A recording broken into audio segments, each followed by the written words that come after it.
Pendengar RRI, pemerintah Kabupaten Manggarai Barat, Nusa Tenggara Timur NTT segera menerapkan aturan kawasan tanpa rokok atau KTR di sejumlah lokasi, mulai dari pusat perkantoran, fasilitas kesehatan, hingga sekolah. Nah, apa yang mendasari aturan ini pendengar dan sejak kapan begitu ya sudah diberlakukan aturan tersebut? Kita akan berbincang dengan Julius Weng, Wakil Bupati Manggarai Barat pagi hari ini. Pak Dokter, selamat pagi. Pagi, Mbak Leli Kara. Mbak Leli, selamat pagi para pendengar RRI di mana saja berada, salam sehat. Salam sehat dari ND ke Labuan Bajo, Bapak ya.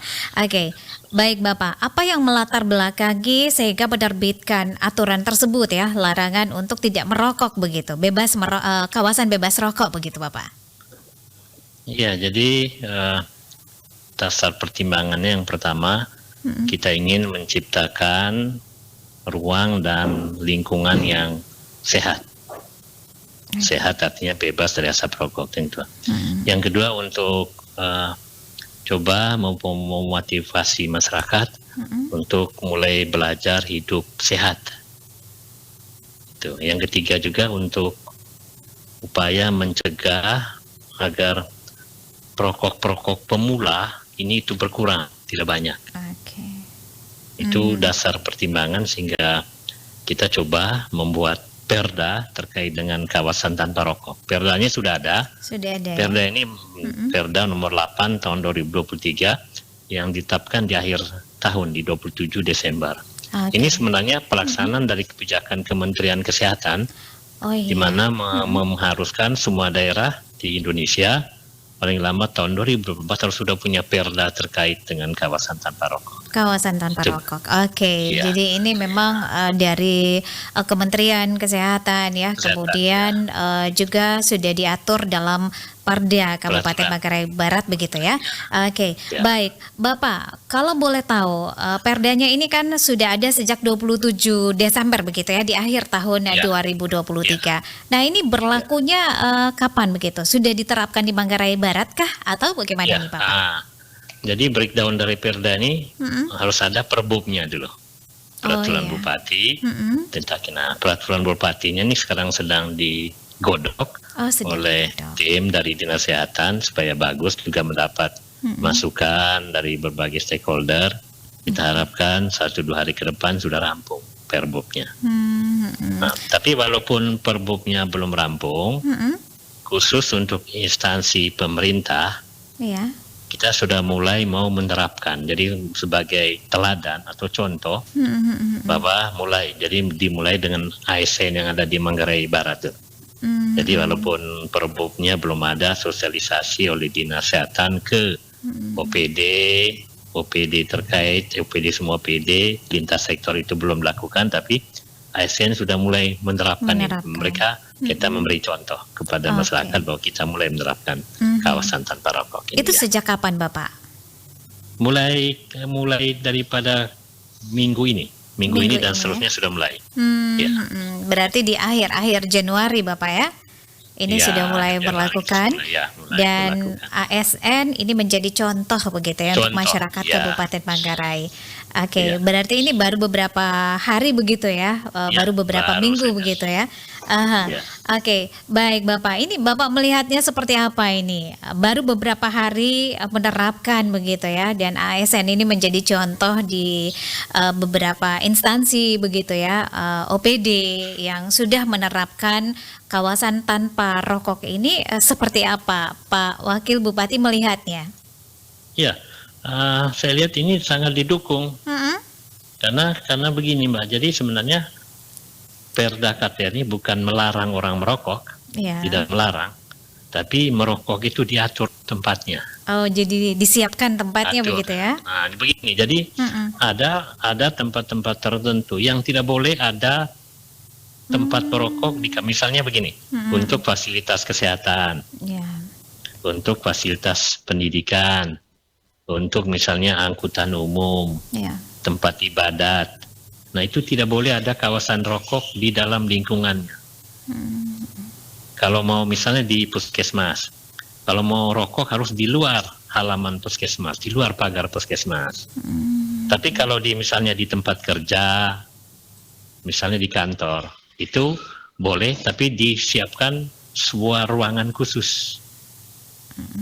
Nah, jadi kalau dia tidak punya ruangan khusus, diharapkan di kantor tuh jangan merokok dalam ruangan, tapi kalau merokok silakan di luar, di halaman gitu.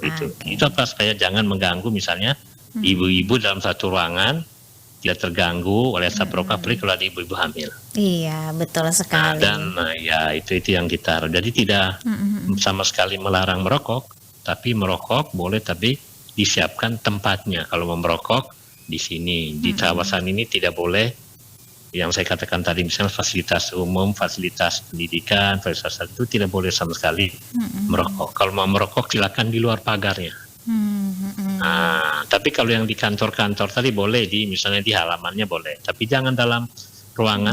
Jangan dalam ruangan. Dalam ruangan itu Mbak ya. Oke, jadi ini biar lebih tertib lagi begitu ya, merokok pada tempatnya. Boleh merokok tetapi pada tempatnya ya. Ada tempat yang sudah diatur dan ada sanksinya Mbak di Perda ini. Sanksinya apa ini? Mau saya tanyakan begitu Bapak.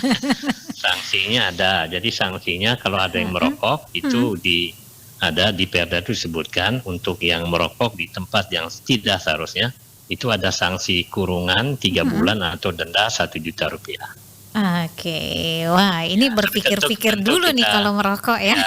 Tapi tentu kita berharap bahwa kesadaran itu akan timbul dari masyarakat dan juga pegawai-pegawai ASN yang ada. Jadi kita harapkan jangan sampai ketentuan pidananya diberlakukan, tapi diharapkan ada timbul kesadaran untuk tadi mulai memperlakukan hidup sehat itu Mbak. Itu sebenarnya goalnya. Terus ada masyarakat hidup sehat, itu yang penting bagi kita. Gitu. Baik Bapak, ini perdanya ini perbubnya ini masih digodok begitu ya? Kira-kira kapan ini kelar dan kemudian 1-2 hari lagi selesai. 1-2 hari lagi selesai. Diharapkan mungkin mulai Februari perbubnya sudah jadi, kemudian Dinas Kesehatan lalu melakukan sosialisasi. Iya. Sosialisasi dulu supaya masyarakat tahu, instansi-instansi tahu. Betul. Tetapi sambil sosialisasi itu mulai sekarang nih OPD sudah mulai menerapkan. Saya bilang tadi bahwa kita SC ini menjadi contoh bagi masyarakat yang sampai begini, kita pintar menasihati orang, memberi penyuluhan, tapi kita sendiri yang belum siap. Gitu. Oke. Itu. Baik Bapak, sosialisasinya ini kepada masyarakat ini seperti apa nantinya? Nanti ada tim Dinas Kesehatan, dan mungkin juga melibatkan kalau perlu OPD terkait. Mereka datang ke kantor-kantor, ke instansi-instansi vertikal yang ada di kabupaten ini, lalu mereka menjelaskan secara singkat, dan juga nanti ada contoh, misalnya ada contoh semacam stiker atau misalnya banner untuk dilarang merokok. Di perbubnya nanti disiapkan bentuk-bentuk yang digunakan. Oke, Bapak, apakah ini juga karena bahaya merokok itu tidak saja untuk perokok aktif ya, tetapi yang dampaknya ini yang sangat besar begitu bagi perokok aktif begitu ya, pasif begitu ya Bapak ya? Iya, betul. Jadi sebenarnya tadi dengan kita memperlakukan kawasan tanpa rokok ini, selain tadi kita mengharapkan ada ruang dan lingkungan yang sehat, artinya juga berdampak pada jangka panjang kesehatan kita. Jadi misalnya tadi orang yang perokok pasif itu sudah terhindar, jadi tidak lagi, jadi dia akan terhindar dari asap rokok. Karena selama ini disebut lebih berbahaya perokok pasif, misalnya dalam satu ruangan itu orang yang tidak merokok tapi menghirup berulang-ulang asap rokok, itu yang berbahaya. Nah sekarang kan dengan ditentukan kawasannya khusus, jadi kan mereka yang tidak merokok kan tidak lagi terpapar oleh asap rokok. Gitu. Oke, baik, berarti ini nanti akan berlaku di tempat-tempat umum begitu ya, fasilitas-fasilitas atau pelayanan-pelayanan umum begitu ya Bapak ya? Ya, makanya perlu tadi sosialisasi yang gencar, terutama kalau mungkin di kantor-kantor itu tidak terlalu repot. Iya.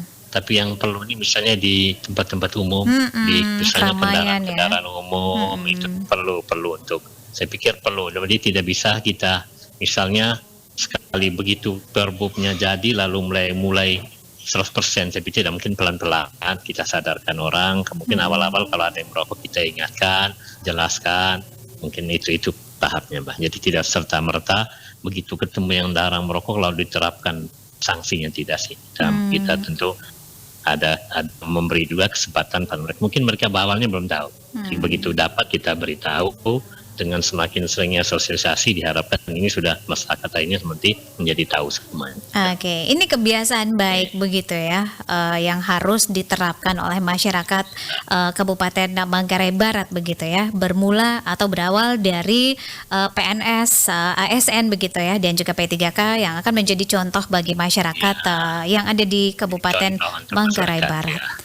Aha, baik Bapak. Nah ini terkait dengan sanksi ini, apakah hanya berlaku untuk ASN saja, ataukah ini juga akan berlaku untuk semua begitu Tidak, masyarakat? seluruh Masyarakat ya? Semua.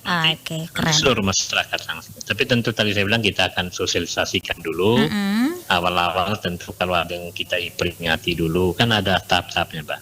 Ada teguran dulu, kemudian kalau diterima ada teguran tertulis 1-2 kali. Kalau masih bandel lagi, ya ini berarti bandel, baru dikenakan sanksinya. Oke. Jadi tidak serta-merta sanksi itu langsung diterapkan. Jadi kita juga tentu maklum bahwa ini merubah kebiasaan, ini kan hal yang tidak bisa seperti membalik telapak tangan. Iya, tidak bisa instan begitu Bapak ya. Iya, betul. Oke, baik Bapak. Apa yang menjadi pesan Bapak nih untuk masyarakat Kabupaten Manggarai sendiri dan juga pendengar RRI ya, terkait dengan kawasan tanpa rokok ini, bahaya rokok bagi kesehatan kita? Baik, untuk seluruh masyarakat Manggarai dan para pendengar RRI di mana saja berada, Perda kawasan tanpa rokok ini pertama bukan berarti melarang orang untuk merokok, tidak. Orang tetap punya hak, karena hak untuk merokok, tapi yang diatur itu tempatnya merokok. Diatur di mana harus merokok. Supaya apa? Supaya tadi mengurangi dampak misalnya asap rokok bagi banyak orang, terutama kaum perempuan dan ibu hamil juga anak-anak. Jadi kita berharap bahwa kami di Manggarai Barat akan mulai menerapkan Perda tentang kawasan tanpa rokok, maka mari kita semua diharapkan seluruh masyarakat mendukung. ASN akan menjadi contoh awal penerapan Perda tentang kawasan tanpa rokok ini. Oke, baik Bapak, terima kasih untuk waktunya bersama RRI, dan mudah-mudahan ini bisa menjadi contoh untuk daerah-daerah lain untuk bisa menerapkan aturan yang sama begitu Bapak. Terima kasih Bapak, selamat pagi. Baik, terima kasih untuk Mbak Lili, selamat pagi, salam sehat untuk seluruh pendengar RRI di mana saja berada, sukses selalu. Amin, terima kasih Bapak.